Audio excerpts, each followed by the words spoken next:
So what's needed for today's experiment? Milk, a paper plate, dish soap, Q-tips, and food coloring. And that's it. How awesome is that? So now for the experiment. First, add some milk.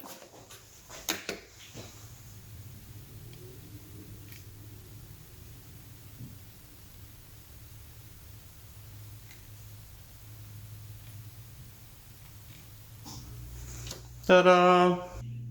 Next, we want to add food coloring.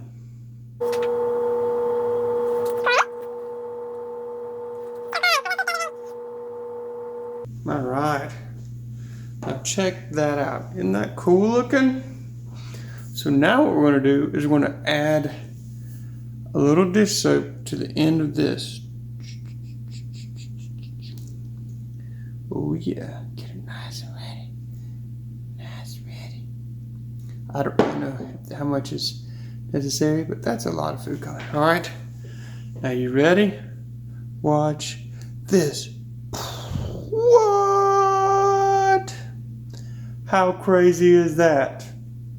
Here we go again.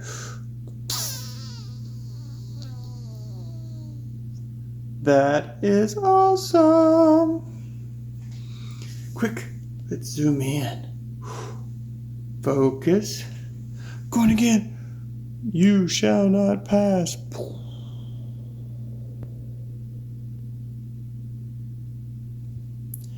And one more time just for posterity's sake.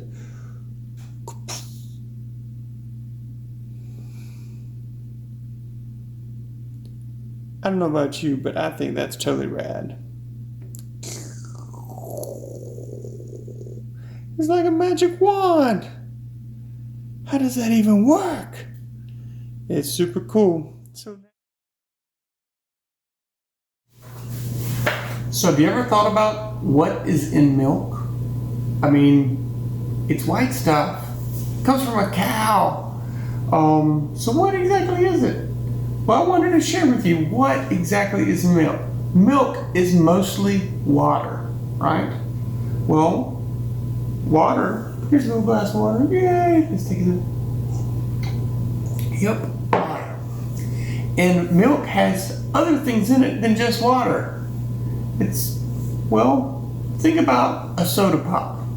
A soda pop has water in it too, but then it's carbonated. They added some corn syrup, they added some color, they add a whole bunch of stuff.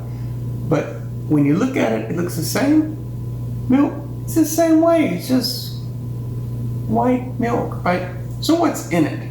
Well, there's minerals. There's fat. Well, this is actually butter, but butter's got a lot of fat in it. And there's also some protein. Woo! There's some turkey for you.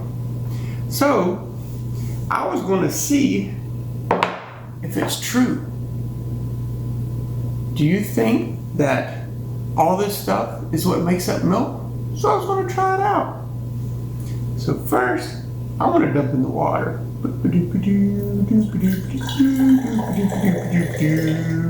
Alright, so there's the water. I'm going to, anytime I mix stuff, I want to sound like the Swedish chef. 30 beans a word like that, but here's some salt. Whoa, lots of salt. Alright, of course you gotta get your protein, and then your butter. That's the fat. And then, yeah, kind of swish it around. Okay, so let's see what we got. Squishing it around. So let's just see if that stuff made up. Oh, look at that! How cool is that? It made milk. So, I guess that's science, right? Let's see. Milk tastes like milk. So milk has a lot of little bitty things swimming around in it, right? But it's nice and evenly separated. And milk has a surface tension. So the surface tension of the milk kind of keeps everybody kind of frozen about. So when we added something to the milk, it releases that surface tension a little bit, and then everybody gets to swim around. Woo, this is fun, and they get to swim around freely. And as a result, when they all start living, Well, the food coloring starts moving. And then it all goes crazy, right? Isn't it neat all the little patterns made when the food coloring just starts moving on its own? Well, that's what happens because dish soap affected the surface tension. Dish soap likes to live on the surface of things. And as a result, it changes the surface tension and you get those cool designs. What is surface tension, you may ask? Well, surface, that's pretty easy, like the surface of the table, the surface of the floor. Surface is like the top layer, right? Tension, not that kind of tension. Tension, it means like the stress level. Wait, no, that's the same thing as tension. Like this. The surface tension means the amount of force, or it's kind of hanging it in there. That way, when something touches it, is it going to hold together, or is it going to go whoop, straight through? As a result, the surface tension of water, and since milk is mostly water, you find that it has a pretty good surface tension. If you ever notice when water falls, when it's starting to fall, it doesn't spread out in a flat sheet like, hey, I'm happy. No, it doesn't do that. It actually forms a round circle. It's a water droplet. You've probably heard people call it a water droplet, or use a little thing that's a water dropper. Well, you get these little drops. Milk wants to do the same thing because it's got that surface tension. When you add that dish soap to it, it makes everybody just relax. And everything goes all over the place. And that's the fun part of a surface tension. Something fun you can try at home is if you can find a lightweight, anything made of lightweight aluminum, okay? Something you can do is you can take it and set it right on the surface of the water. And if you're super, super gentle, it'll actually float on the top of the water. Don't curve up the sides and make a boat. That's cheating, right? Just like a little circle of aluminum foil. You can sit ever so gently on water and it will float. And that's going to show you what the surface tension does, right? Another thing to look out for is when we used it, this is, well, I don't know what kind of milk that is, but the milk we used in the project was whole milk, okay? Whole milk, the red label milk, it has more fat in it than 2% milk. If you aren't sure of the numbers, just look at the lid. Sometimes you get like a blue lid, a purple lid, a red lid. Of course, there's the brown lid, but that's chocolate milk. That's something different, right? But with the milk, different levels of fat levels in the milk, different levels of fat. Yeah. It might affect how quickly it moves about, how much soap you need. So if you have 2 types of milk at home, be sure to try that out. Make 2 dishes, one of the 2% milk, one of the regular milk, and just see which one moves faster. There's a little form in the course where you can pull it up and you can write your observations, and you can be a little scientist yourself. Always remember, when you do a science experiment, it's best to only change one thing.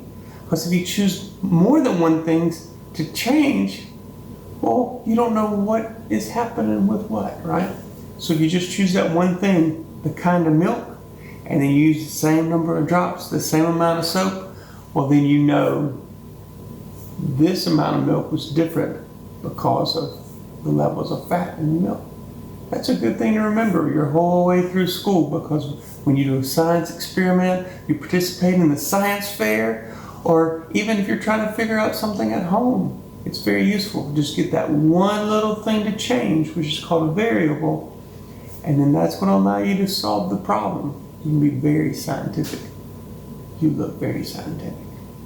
So here we go. This is our project. We used milk, some food coloring, we used a little soap, and we made some cool designs. I'm looking forward to the next project we can do together. If you have any ideas, feel free to share them in the comments. Maybe there's a project you want to do that you know how it works, but maybe you want to know some more of the science behind it. Or if you know some of the science and you want a project to go with, just help us out. Give us some comments. We'll be glad to help. Thanks. Looking forward to it next time. Bye-bye.